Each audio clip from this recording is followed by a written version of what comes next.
Pernahkah kita berpikir kenapa banyak dari para nabi semuanya berasal dari kawasan yang sama?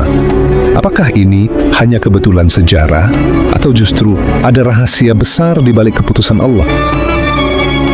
Jazirah Arab adalah suatu wilayah dengan tanah yang gersang, panasnya menyengat, penuh konflik, dan syarat akan peradaban kuno. Tapi justru disinilah risalah langit diturunkan dan cahaya ilahi bersinar paling terang. Apakah bumi ini punya poros spiritual yang tidak terlihat?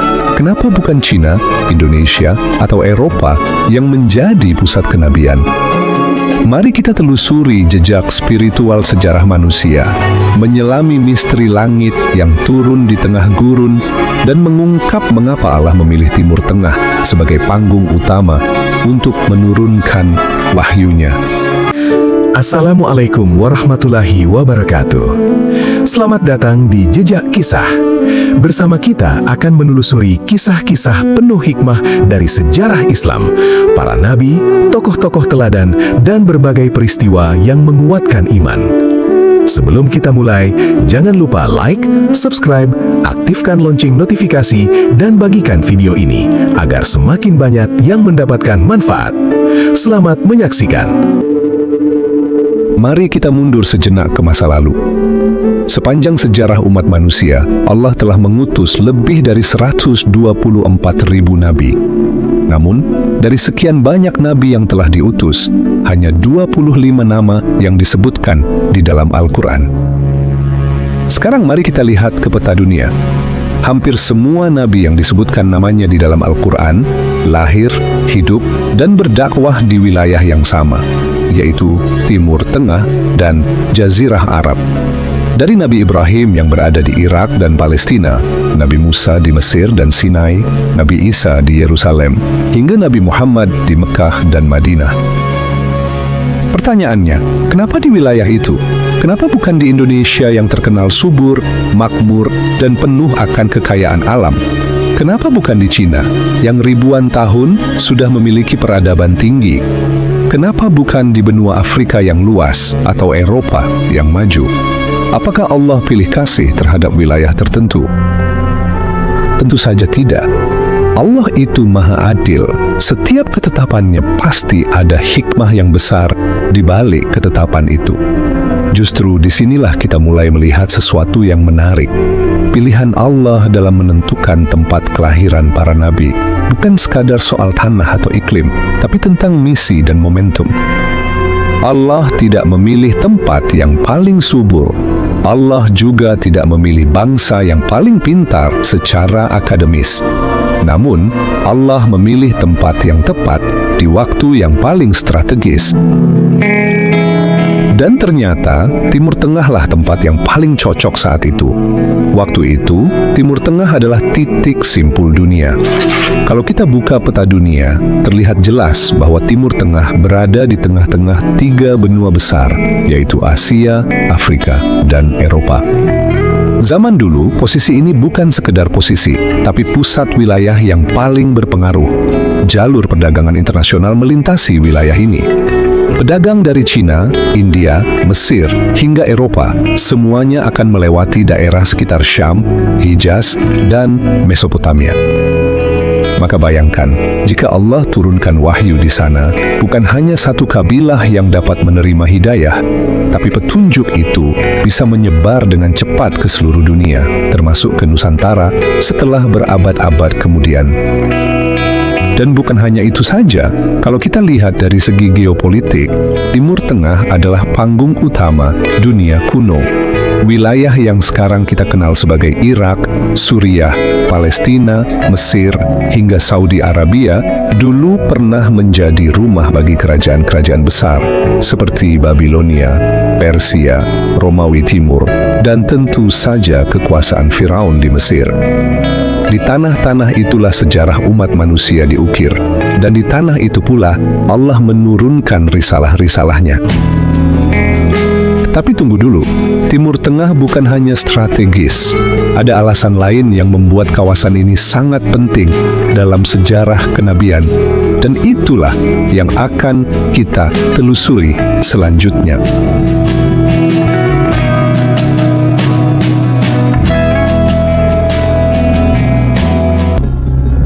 Untuk memahami kenapa para nabi banyak lahir di Timur Tengah, kita tidak bisa mengabaikan karakter tanah dan cuaca di wilayah ini. Sebagian besar wilayah di Timur Tengah memiliki tanah yang tandus, minim air, dan krisis akan sumber daya alam. Tapi justru karena kondisi inilah bangsa-bangsa di sana ditempa menjadi lebih kuat dan tangguh. Orang Arab misalnya, mereka hidup di lingkungan yang keras, panas, dan sering berpindah-pindah tempat. Gaya hidup nomaden membuat mereka memiliki hafalan yang kuat, kepekaan bahasa yang tinggi, serta ketangguhan fisik yang luar biasa. Karena itu, ketika wahyu diturunkan, meski awalnya mereka tolak, mereka mampu menjaganya dengan kekuatan yang tak biasa. Bayangkan, jika wahyu diturunkan di tempat yang penuh kemewahan dan kenyamanan, apakah risalah itu akan tetap tegak atau justru tenggelam dalam godaan dunia? Dan satu hal lagi, gurun tidak hanya keras. Gurun memaksa manusia untuk merenung, gersang, sunyi, dan terbentang luas. Tidak banyak hal yang bisa dilihat kecuali keheningan dan kebesaran Allah. Maka tidak mengherankan jika banyak dari para nabi menerima wahyu di tengah kesunyian padang pasir. Karena kesunyian adalah tempat di mana hati paling mudah mendengarkan kebenaran.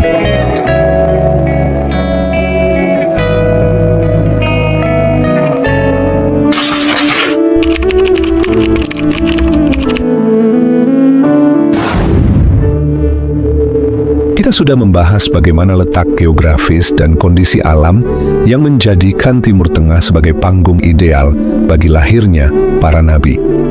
Tapi ada satu hal penting yang sering luput dari perhatian. Allah bukan hanya memilih tempat, tapi Allah juga memilih bangsa. Lalu muncul pertanyaan besar, mengapa bangsa Arab? Mengapa Nabi terakhir diutus kepada masyarakat yang saat itu masih terbelakang, hidup dalam kejahilan dan penuh kezaliman? Pertanyaan ini terdengar sederhana, tapi jawabannya cukup mengejutkan. Pertama, mari kita bicara soal bahasa. Bahasa Arab bukan sekedar alat komunikasi. Bahasa ini adalah bahasa yang paling padat, indah, dan fleksibel. Satu kata saja bisa punya banyak makna, tergantung susunan dan konteksnya. Struktur kalimatnya kompleks tapi teratur, kaya dengan majaz, irama, dan nuansa. Maka tidak heran kalau Al-Quran diturunkan dalam bahasa Arab, karena hanya bahasa ini yang mampu menampung kedalaman makna, keindahan sastra, dan kekuatan pesan yang dibawa oleh wahyu. Lalu bagaimana dengan masyarakatnya? Orang Arab pada masa itu memang bukan bangsa terpelajar seperti Romawi atau Yunani. Mereka tidak punya universitas ataupun perpustakaan yang megah. Mereka juga tidak dikenal sebagai bangsa ilmuwan. Tapi ada satu budaya yang mereka punya, dan budaya ini tidak dimiliki oleh bangsa lain, yaitu budaya lisan. Zaman dulu, orang Arab hidup dalam tradisi hafalan. Syair-syair panjang bisa dihafal oleh anak-anak kecil. Nasab keluarga dihafal turun-temurun. Cerita sejarah, kisah kabilah, peristiwa-peristiwa besar dituturkan dari generasi ke generasi. Jadi ketika wahyu turun dan Rasulullah mulai menyampaikan ayat demi ayat, masyarakat Arab sudah punya kemampuan alami untuk menyerap, menghafal, dan menyebarkannya. Bahkan ketika bangsa lain bergantung pada tulisan, orang Arab menjaga wahyu pertama kali dengan hafalan. Dan kemampuan itulah yang akhirnya menjadi pondasi kuat dalam menjaga keaslian Al-Quran hingga hari ini. Selain itu, masyarakat Arab juga punya karakter yang keras namun jujur. Kalau mereka tidak suka, mereka langsung terang-terangan. Tapi kalau mereka suka, mereka akan bela mati-matian. Mereka bukan bangsa yang mudah tunduk atau gampang terbawa arus.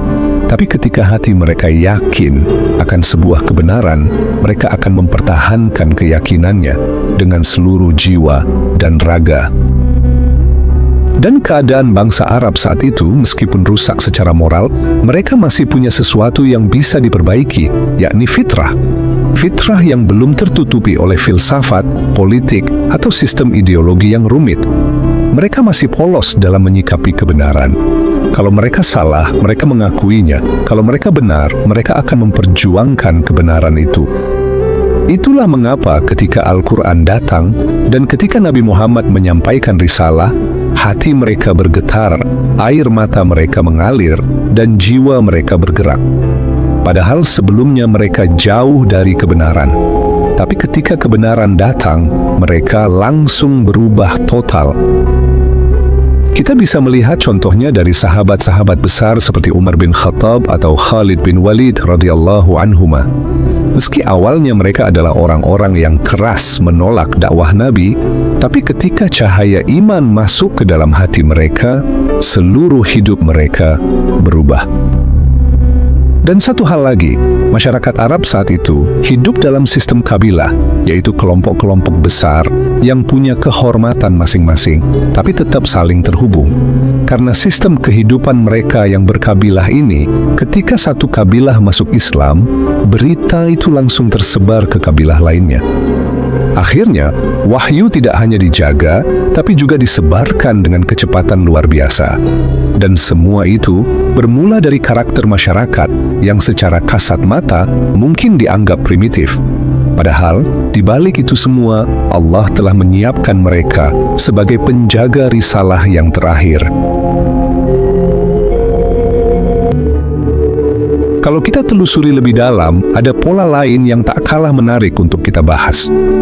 Banyak nabi lahir bukan di negeri yang damai, tapi justru para nabi dilahirkan di tengah kekacauan moral, kerusakan sosial, dan sistem hidup yang bobrok. Coba kita lihat ke Mesir. Nabi Musa diutus ketika kezaliman Firaun sedang merajalela. Di masa Nabi Lut, kaumnya terjerumus dalam penyimpangan moral. Dan puncaknya ketika Nabi Muhammad diutus kepada bangsa Arab yang hidup dalam keadaan jahiliyah. Anak perempuan dikubur hidup-hidup, orang miskin tidak punya hak, perempuan hanya menjadi objek, dan perang antar kabilah terus terjadi, seakan tanpa akhir. Tapi justru di tengah kegelapan inilah Allah menurunkan cahayanya. Itu karena tugas seorang nabi bukan sekedar menjadi guru atau pengajar, tapi menjadi agen perubahan, membawa cahaya, dan memperbaiki tatanan masyarakat dari akarnya. Dan kawasan Timur Tengah, khususnya Jazirah Arab, adalah tempat yang haus akan kebenaran. Mereka siap ditempa oleh wahyu, meski keras kepala di awalnya. Nabi memang lahir di sana, tapi kebenaran yang dibawanya ditujukan kepada seluruh umat manusia. Dan disinilah kita berdiri hari ini. Meskipun kita bukan orang Arab, bukan keturunan para nabi, tapi satu hal yang pasti, cahaya itu telah sampai kepada kita. Risalah yang dulu turun di tengah padang pasir, kini sudah menerangi rumah-rumah kita, masjid-masjid kita, dan hati setiap muslim di seluruh dunia. Dan sekarang kita bukan hanya penonton sejarah, kita adalah pewaris risalah itu. Pewaris amanah yang telah dijaga dengan darah, air mata, dan pengorbanan para nabi, serta generasi pertama umat ini. Semoga kita bisa menjaga amanah ini, dan semoga kita bisa bertemu dengan Nabi di akhirat nanti. Amin ya rabbal alamin. Wallahu a'lam bissawab. Wassalamualaikum warahmatullahi wabarakatuh.